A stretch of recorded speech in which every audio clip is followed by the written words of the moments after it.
अगर आपको conceptual clarity नहीं है तो क्या only you will make the repetitions in your exam कि ये चीज मुझे जानना चाहिए, and these all are mentioned in your old NCERT.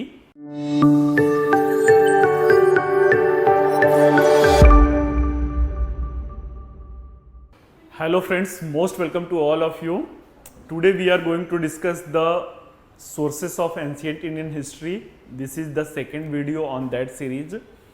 In the last video I had mentioned the various branches of the sources of the ancient Indian history.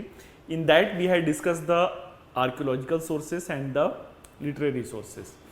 In literary sources we had mentioned that there are two types of the literary sources. First one is the indigenous literary sources and the second one is the foreign literary sources.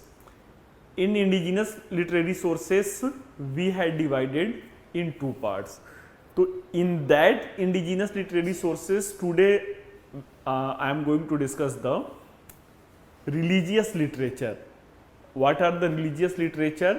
I had earlier mentioned in the first video. So right now sources of ancient Indian history, sources of ancient Indian history, Indian history. In that segment we are going to discuss indigenous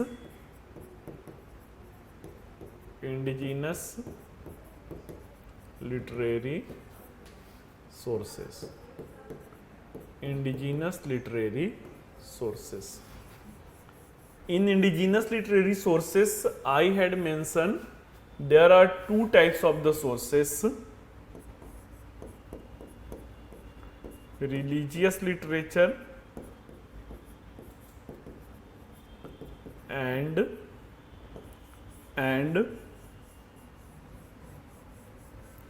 non-religious literature non-religious literature. Religious and non-religious literature. In religious literature there are three branches: Brahman literature,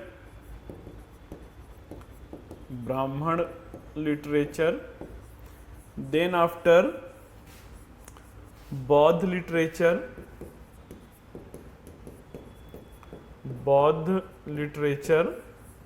and then after Jain literature.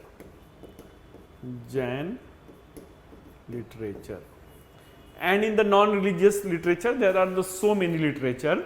Earlier I had mentioned that those candidates who will have the proper understanding or the maturity over the ancient Indian history, those who shall have the proper understanding on the sources.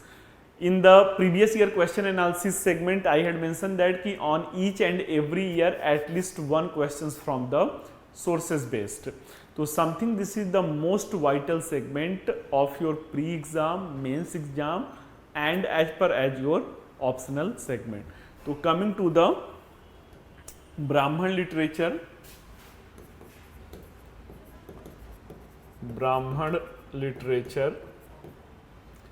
In Brahman literature the first one is the four Vedas. In four Veda this is the Rig Veda, Sham Veda, Yajur Veda and Atharva Veda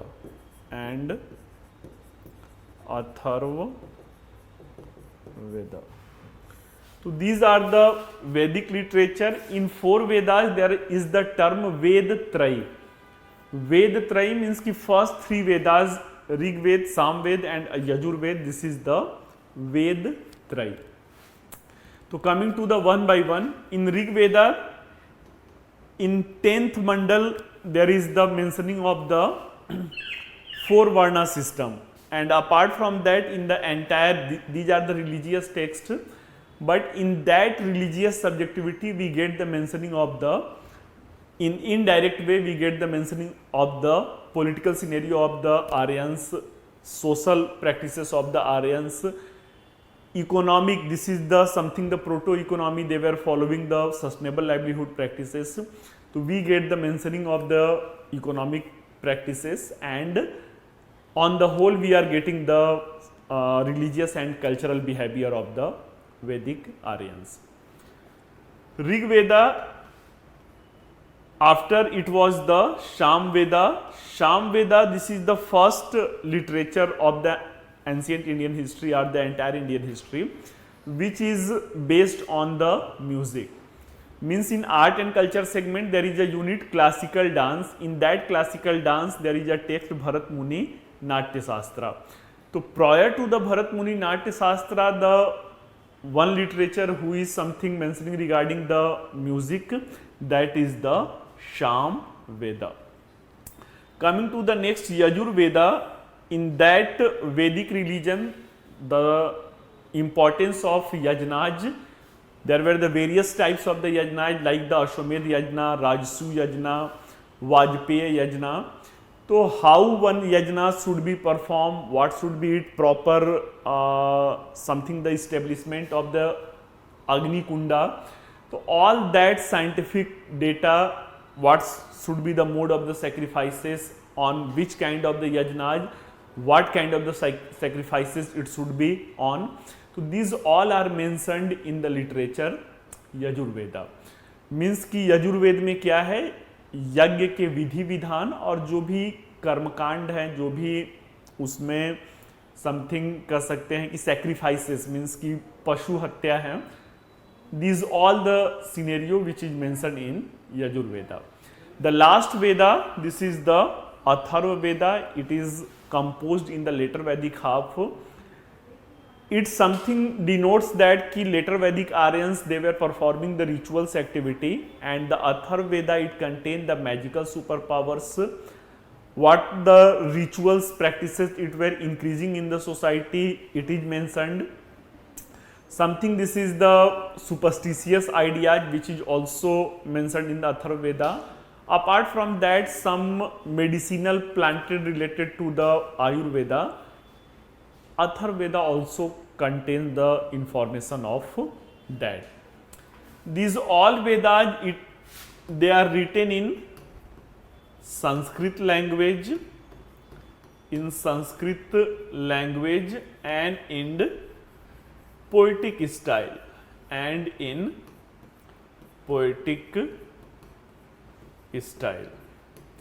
So this is what, this is the 4 Veda. After 4 Veda, this is the Brahman literature. Brahman literature, it is written in prose style, in Sanskrit, So there are, in prose and poetry, I feel you have the understanding like that.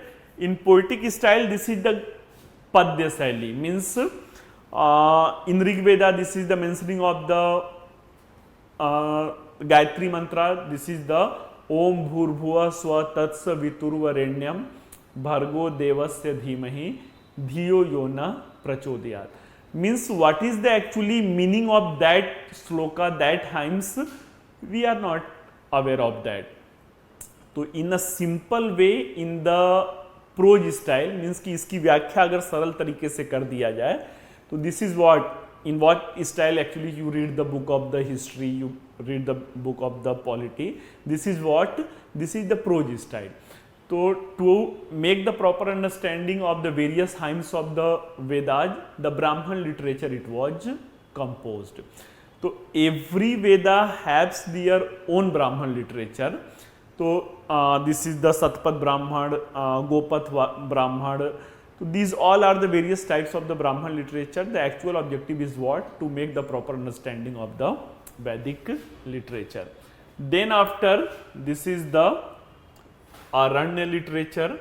This is the Aranya literature. Aranya means what? Aranya means forest. Means forest. So Aranya literature, basically it is written by the hermit, the famous hermit or the famous guru. Actually in those times the Gurukula, it used to be in the forest area, and the literature which was composed by the hermits or the sage, it was called the Aranya literature. So in the Aranya literature, there is the subjectivity of the something, the mysticism of the life, what is the philosophy of the life, something the concept of the spiritualism. तो these all are the mystic ideas, जो रहस्यमयी विचार हैं या दर्शन हैं, these all are mentioned in the Aranya literature. After the Aranya, this is the Vedanga literature. In Vedanga literature, there are the total 6 Shiksha, Kalp, Vyakaran, Nirukta, Chand, Jyotish. Shiksha, Kalp, Vyakaran, Nirukta, Chand, Jyotish.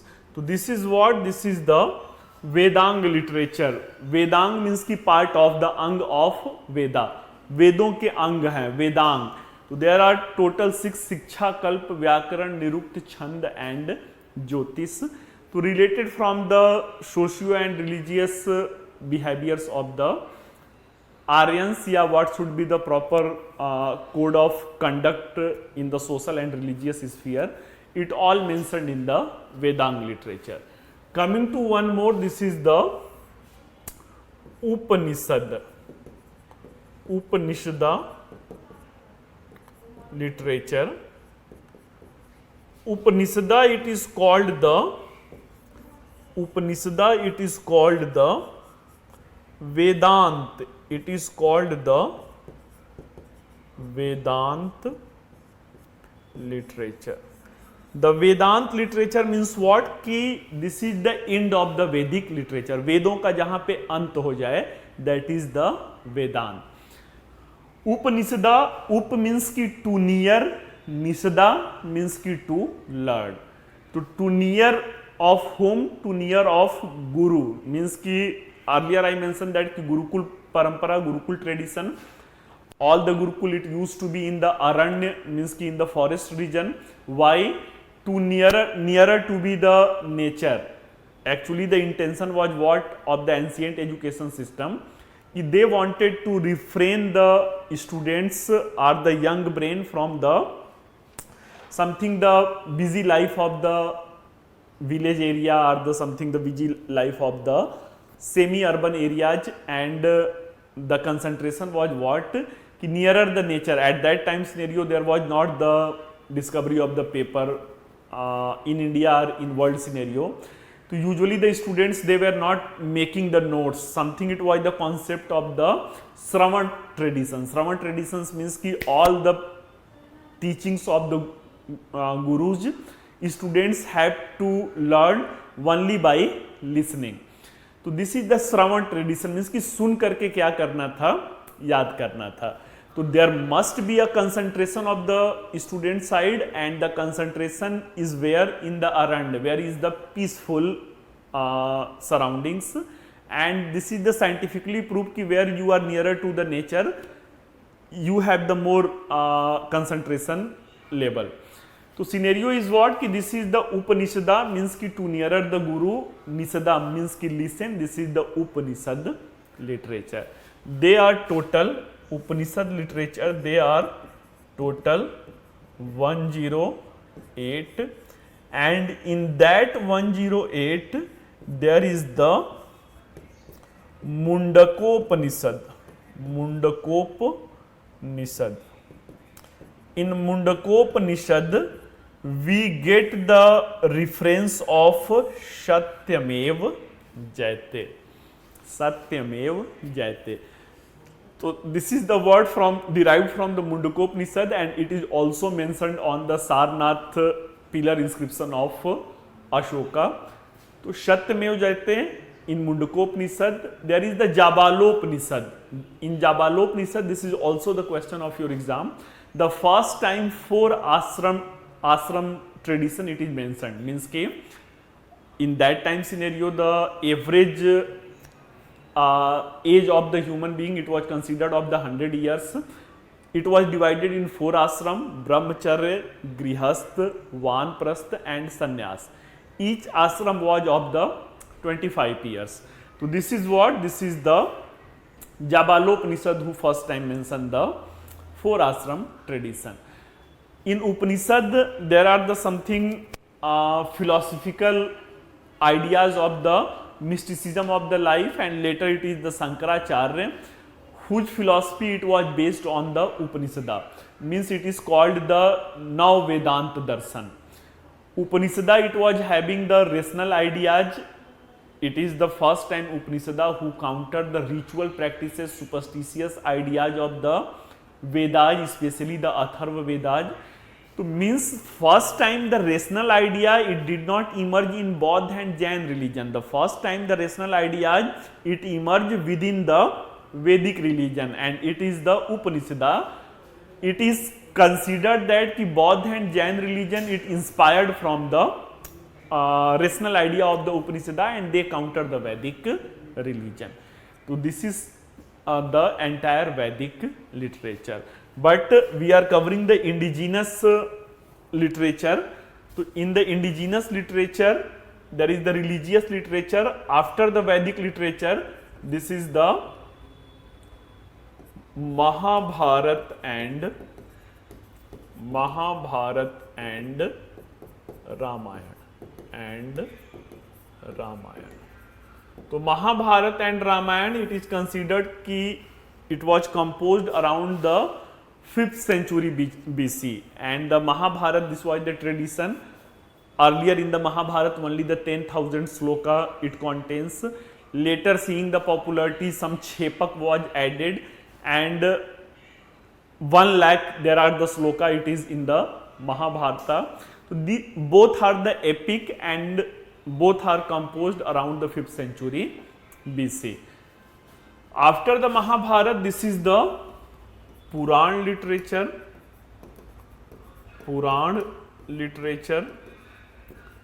How many total Puran literature? So there are total 18 Puran literature.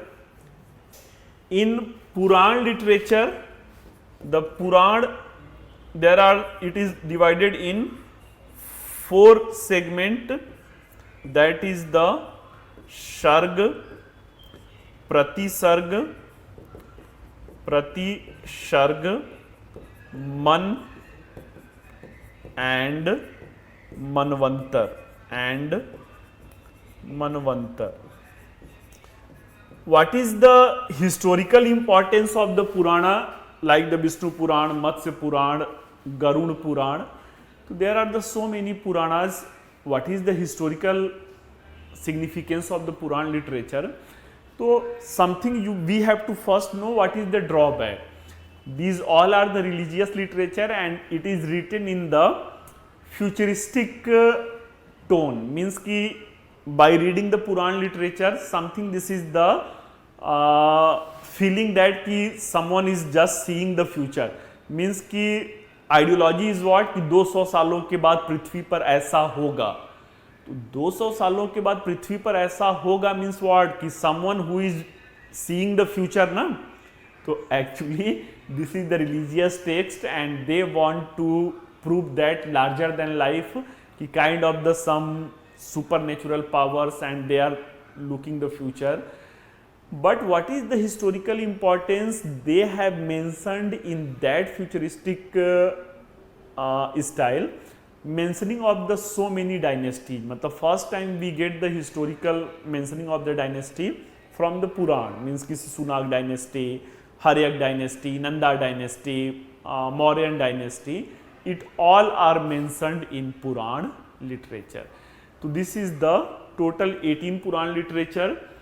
Ugrasava, the sage Ugrasava, it is considered ki he composed the Puran literature. After the Puran, this is the Smriti literature.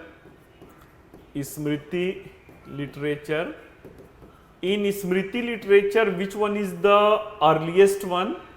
So Manusmriti, this is the earliest one. Manusmriti, Manu, sage Manu, he was contemporary to Pushyamitra Shunga, means ki post-Mauryan dynasty. This is the post-Mauryan age, this is the Shunga dynasty.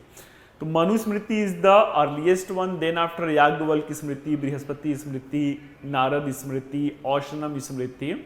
Later so many commentaries were written on the Smriti literature, like Vigyaneswar Mitakshara. This was the teacher of the founder of Vijayanagar Empire, Sayad, or the Vidyarand. So he wrote the commentary on the Vedas. तो there were the practices of the commentary means कि उसका और simplified जो है and इलोबरेटिव जो है explanation देना. तो Smriti literature it also contain the code of conduct, means कि what should be the social practices, what should be the social behaviour. This is the male dominating society, तो reflection of the Manus. Then after respect for the women also mentioned, yatra nari pujyante tatra ramante devta. So this is the entire religious literature. Coming to the, this is the only the Brahman religious literature. Coming to the Bodh literature,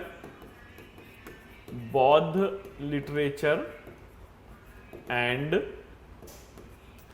Jain literature. Bodh literature and Jain literature. So in Bodh literature, the most important one is, in Bodh literature, the most important one is the Tripitak literature. Tripitak literature. In Tripitak literature, this is the Sutta Pitak.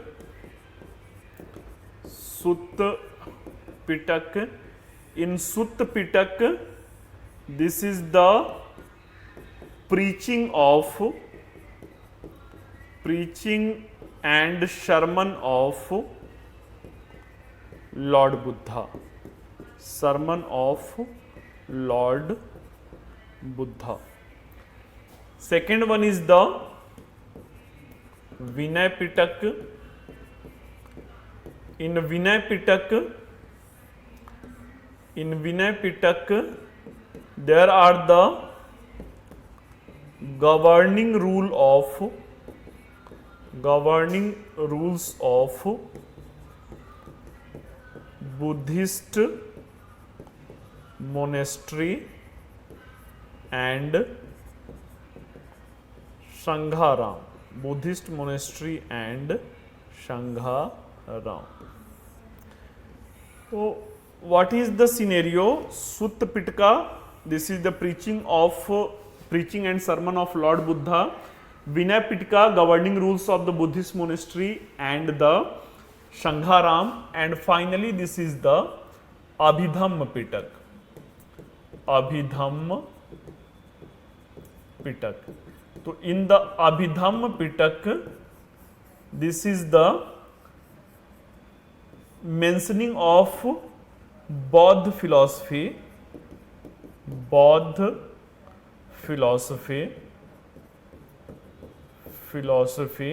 means ki all the Bodh philosophy like the Pratitya Samutpad theory, Madhyam Marg Pratipada theory. So these are the concept of the philosophy of Bodh religion. It is mentioned in the Abhidhamma Pitak. Listen very carefully. Art and culture segment, this is the first unit. Something it needs the maturity. Those candidates, usually the English medium students, are from the technocrat background or the science background. Something it might be the heavy data, कि आपके ऊपर से निकल रहा है, but this is the compulsion. Various time the questions directly from what is the Sutta Pitaka, या they make the statement in the UPSC. एक word बस चेंज करेंगे. Preaching of the sermon and preaching and sermon of the Lord Buddha, it mentioned in Abhidhamma Pitaka. अगर आपको conceptual clarity नहीं है तो क्या only you will make the repetitions in your exam कि ये चीज मुझे जानना चाहिए, and these all are mentioned in your old NCERT text. तो सिनेरियो इज व्हाट कि these are not the something the heavy data, these all are the information mentioned. I feel कि Sutta Pitaka, Vinaya Pitaka and Abhidhamma Pitaka, it will be also mentioned in class 6 NCERT. So these are the basics of the ancient Indian history. So in Bodh literature, the most important one is the Tripitaka. Apart from that, this is the Anguttar Nikaya. This is the Anguttar Nikaya. In the Anguttar Nikaya, we get the references of the 16 Mahajanpada. 16 Mahajanpada, Kasi, Kosal, Kuru, Kamboj, Angavanti, Asmak, Magad, Matsya, Malla, Vats, Vaji, Gandhar, Panchal, Sursen, Chedi. So this is mentioned in the Bodh literature. Apart from that, Milind Panho. Milind Panho. So Milind Panho, it is written in Pali language, and there is the famous religious dialogue between the Bodh saint Nagsen and the Greek ruler Menander, Indo-Greek ruler Menander. So by the preachings of the Bodh saint Nagsen, later Menander, the Indo-Greek king Menander, he followed the Bodh religion. So what kind of the religious debates they are having, what kind of the religious Shastrarth they are having, it is mentioned in Milind Panho. But we get the historical data that this is the Menander who followed the Indian religion, Bodh religion. Apart from that, there are the so many Bodh literature. We are only mentioning the important one. This is the Singhali literature, Deep Vans and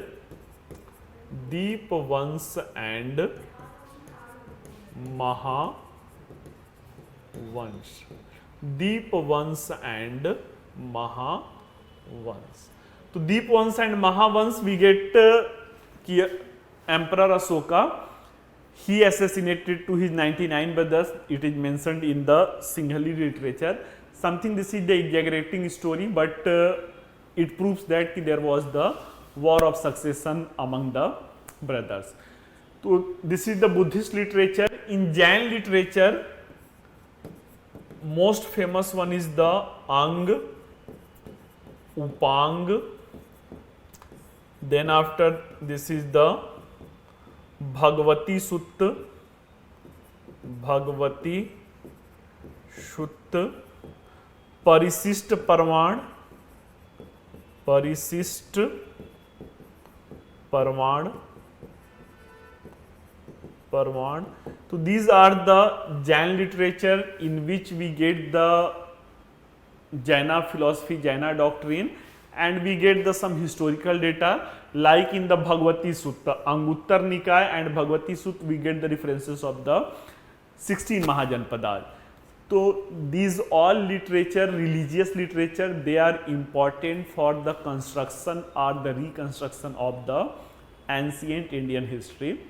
My dear students, the intention of the video ki in a short form of the video, means ki 15 to 20 minutes, we have to convey in an interesting way the most important segment of history. So today in part 2 we completed the religious literature of ancient India. In the next part we shall be covering the non-religious and the foreign literature. So this is the series, it will be continued in the later days. Before conclude the video, I would like to inform you, we are going to start our new history optional batch on the 29th July onwards. Those candidates who are interested, from the day one I am mentioning that this is not the history optional, actually this is the history optional come answer writing batch. It is going to commence from the 29th July with ancient history segment. So those who are interested, they should contact on the given number in description box. Let's meet in next video. Till then, all the best. Thank you.